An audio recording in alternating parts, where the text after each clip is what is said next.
Today is our topic of sporophytic generation or sporophyte in Markensia। जो sporophytic generation होती है मार्केंसिया की वो स्टार्ट होती है थ्रू दी जाइगोट। जाइगोट जो होती है फर्स्ट स्टेज होती है स्पोरोफिटिक जनरेशन की।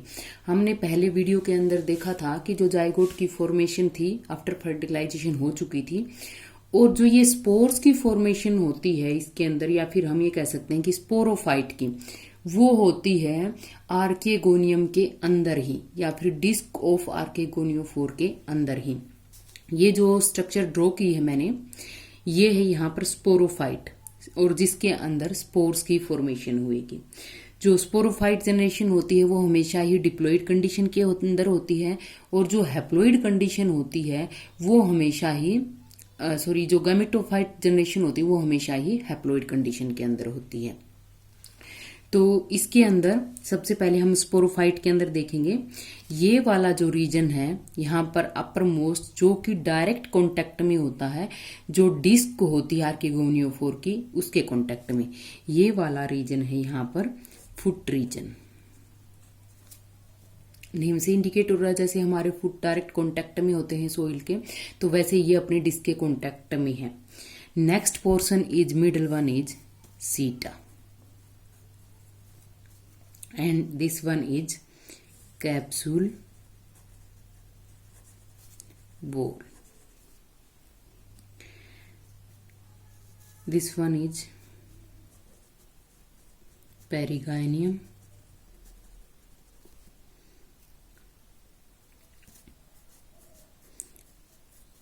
a huge amount of elaters are also present in capsule. These one are elaters. In middle one of elaters there is found many amount of spores. These are spores, and this one is calyptra.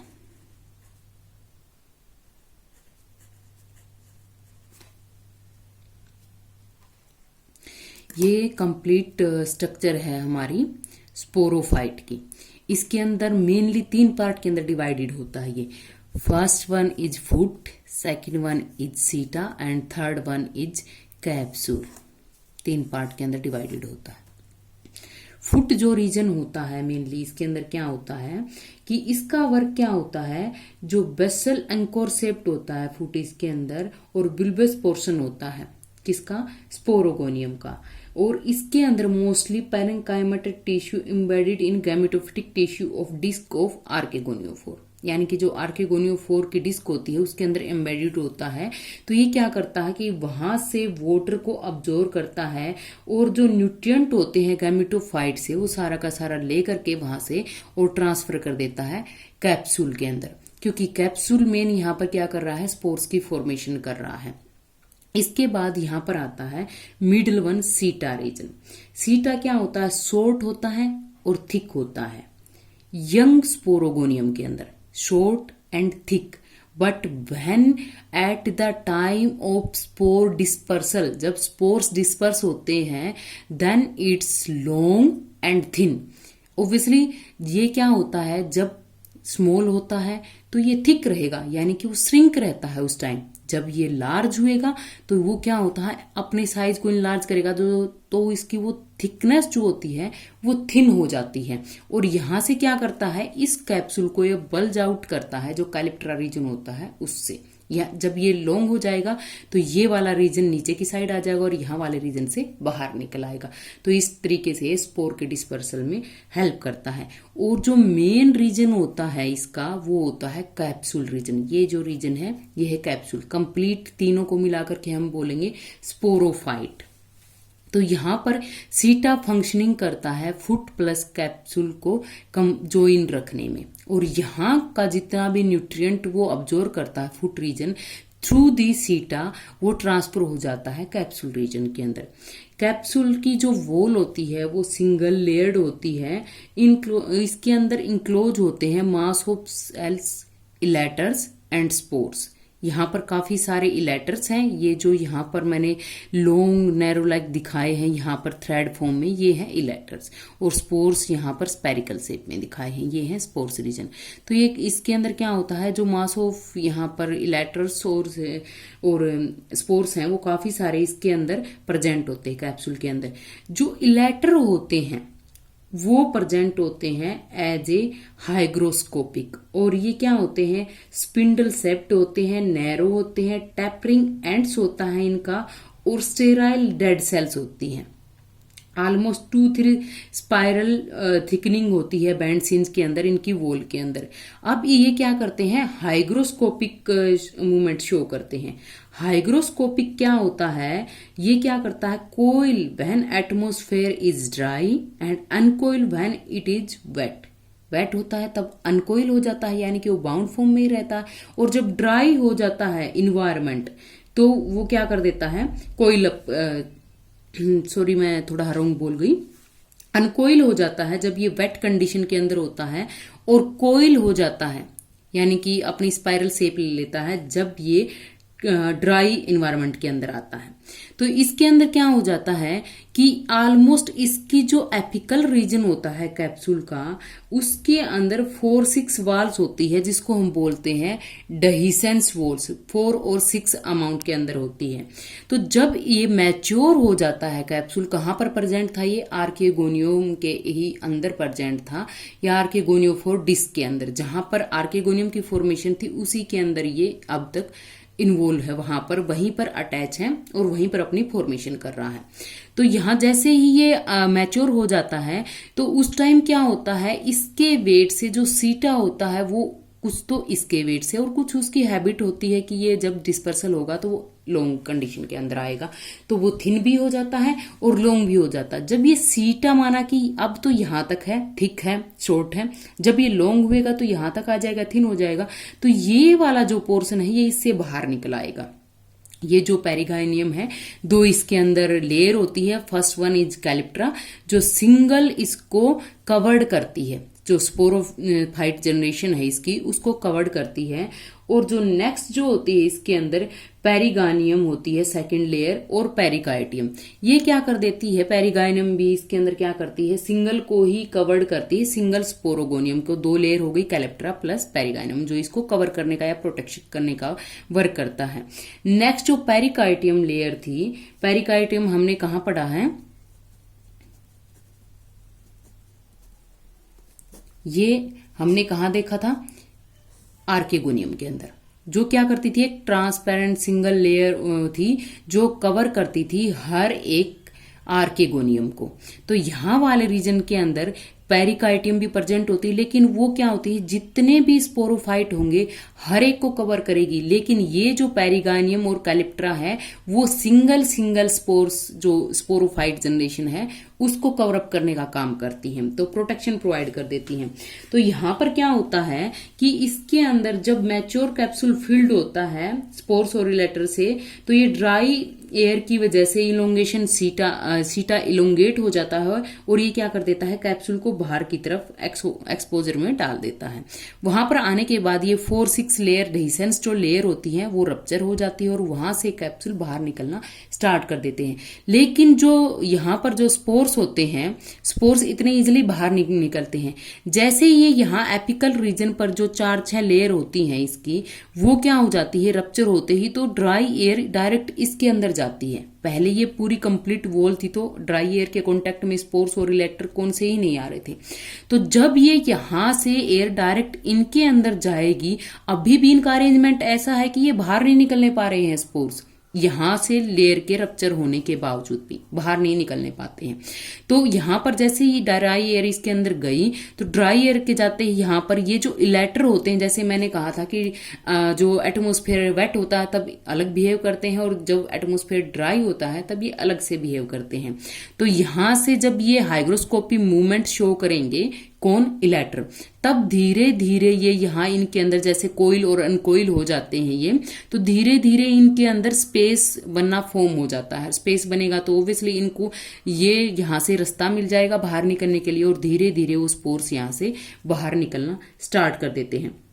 जो spores है यहाँ पर first cell होती है यहाँ पर gametophytic generation की। याद रखना कि जाइगोट क्या होता है, फर्स्ट सेल स्टेज होती है किसकी, स्पोरोफिटिक जनरेशन की।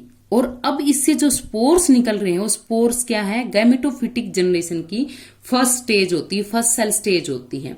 तो यहां से जो भी स्पोर्स बाहर निकलेंगे तो इसके अंदर क्या होता है, जो सिंगल स्पोर मदर सेल्स होती है, माना कि ये सिंगल स्पोर मदर सेल्स होती है, एक्जोस्पोर और एंडोस्पोर से कवर्ड होती है, 2 लेयर की कवरिंग होती है इसके ऊपर। हर एक सिंगल मदर सेल्स 2 मेल थैलाई की फॉर्मेशन करती है और 2 फीमेल थैलाई की फॉर्मेशन करती है। यानी कि इसके अंदर क्या होता है कि हिट्रो कंडीशन होती है, इसके अंदर जो स्पोर्स होंगे 2 मेल गैमिट के अंदर और 2 फीमेल गैमिट के अंदर कन्वर्ट हो जाते हैं। तो यहां पर हम क्या देखते हैं कि सबसे पहले जो स्पोर्स बाहर निकलता है वो 2 लेयर से कवर्ड होता है।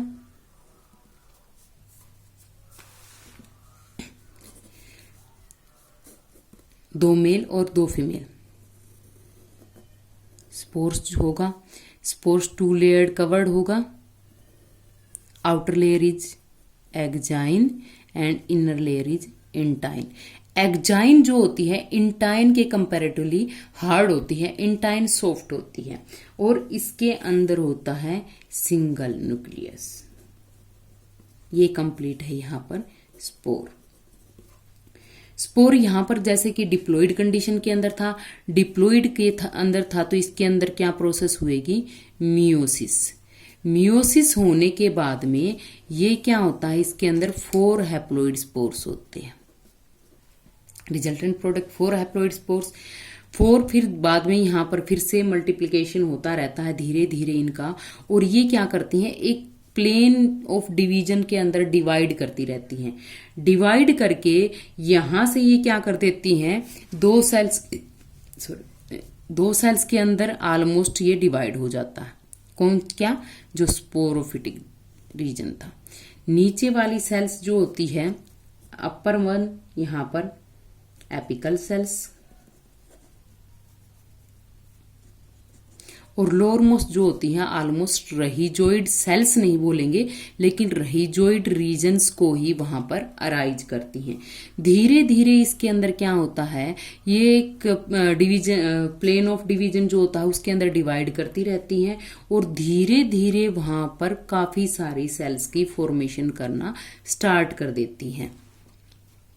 वो स्टार्ट करते करते इसके अंदर जो एग्जैक्ट हम बोलना चाह रहे थे, इसके अंदर कि एक प्लेन ऑफ डिवीजन जो था यहां पर क्या कर देता है, स्टार्ट में रहीजोइड की फॉर्मेशन करेगा और अपर मोस्ट जो सेल्स है वहां पर करेगा एपिकल सेल्स की फॉर्मेशन।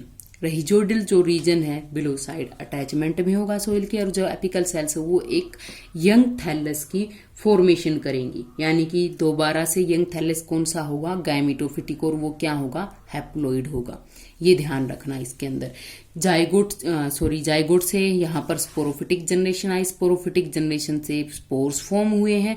स्पोर्स यहाँ पर 2 मेल थैलाई जो होंगे उसकी फॉर्मेशन करता है और 2 फीमेल थैलाई यानी कि थैलस की फॉर्मेशन करेगा। 2 फीमेल जो थैलस होंगे मार्केंसिया के और 2 होंगे मेल थैलस। यहाँ पर जो लेयर होती है इसकी एक्जाइन और एंटाइन 2 लेयर से कवर्ड होता है और ये प्लेन ऑफ डिवीजन में डिवाइड करता है। सबसे पहले वहां पर रहीजोइड फॉर्म होती है और एपिकल जो रीजन होता है वहां पर डिवाइड होकर के वो एक यंग थैलस की फॉर्मेशन कर देता है।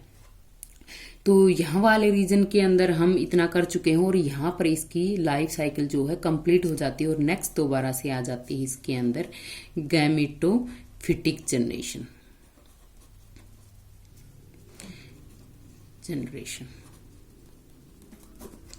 अब हम एक बार दोबारा से इसका रिव्यू करते हैं जो कि इसकी पूरी लाइफ साइकिल है उसका।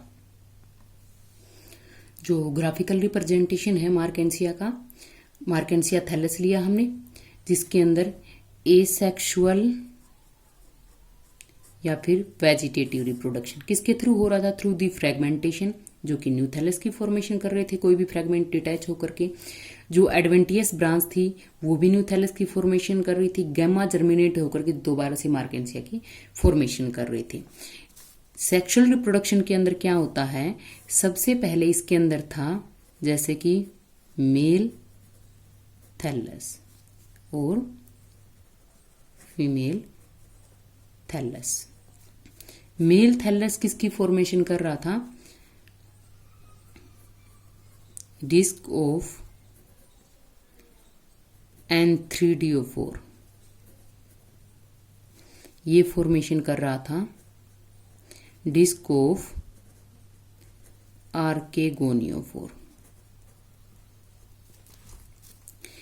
इसने फॉर्मेशन की एंथेरोजोइड की। इसके अंदर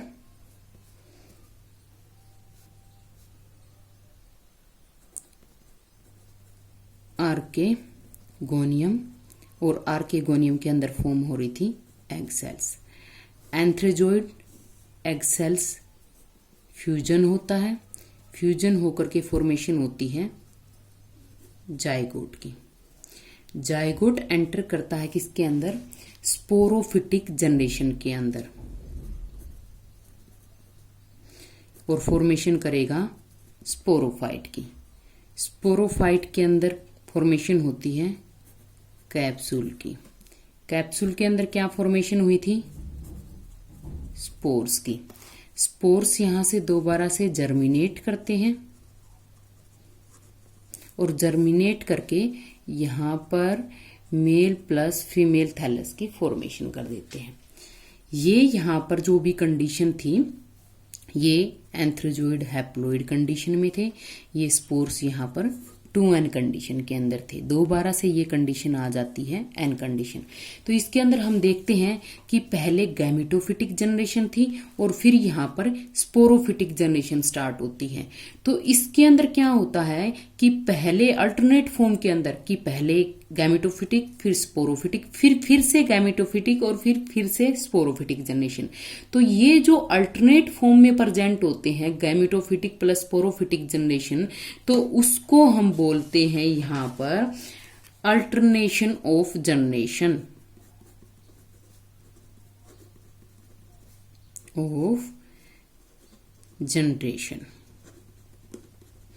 जो कि मार्केंसिया के अंदर प्रेजेंट होती है। यहां पर क्या होता है, ये जो स्पोरोफिटिक जनरेशन थी और जो गैमेटोफिटिक जनरेशन थी, वो दोनों ही क्या है, डिसिमिलर प्लांट की फॉर्मेशन कर रहे हैं। यहाँ पर डिसिमिलरिटी शो कर रहे हैं, दोनों ही मोर्फोलॉजिकल डिसिमिलर हैं एक दूसरे से। तो इसीलिए इस कंडीशन को हम बोलते हैं हिट्रोलोगस या फिर हिट्रोमीरस। और जो लाइफ साइकिल होती है इसकी, वो होती है डिप्लोहैप्लोन्टिक। स्पोर के बाद गैमिट, गैमिट के बाद फिर से स्पोर, स्पोर के बाद फिर से गैमिट, ये अल्टरनेट फॉर्म में चलते रहते हैं। और वो अपनी जनरेशन यानी कि स्पोर की जनरेशन और किसकी, गैमिट की जनरेशन। तो इसलिए इस वर्ड को यहाँ पर ये इंडिकेट कर रहे हैं, अल्टरनेट फॉर्म के अंदर प्रेजेंट होती है उसकी जनरेशन, तो वो होती है अल्टरनेट ऑफ जनरेशन। जो गैमेट की फॉर्मेशन होती है वो डिसिमिलर होती है और स्पोर की फॉर्मेशन होती है वो डिसिमिलर होती है, एक दूसरे वहां पर सिमिलरिटी शो नहीं करते। तो वो कंडीशन इसके अंदर हिट्रोलोगस या फिर हिट्रोमिरस कंडीशन होती है। और ये जैसे कि गैमिट हैप्लोइड कंडीशन के अंदर प्रेजेंट होते हैं और स्पोर क्या होते हैं, डिप्लॉइड कंडीशन के अंदर प्रेजेंट होते हैं। तो इसीलिए उस कंडीशन को हम बोलेंगे डिप्लोहैप्लोन्टिक कंडीशन। ये था हमारा स्पोरोफिटिक जनरेशन ऑफ मार्केंसिया।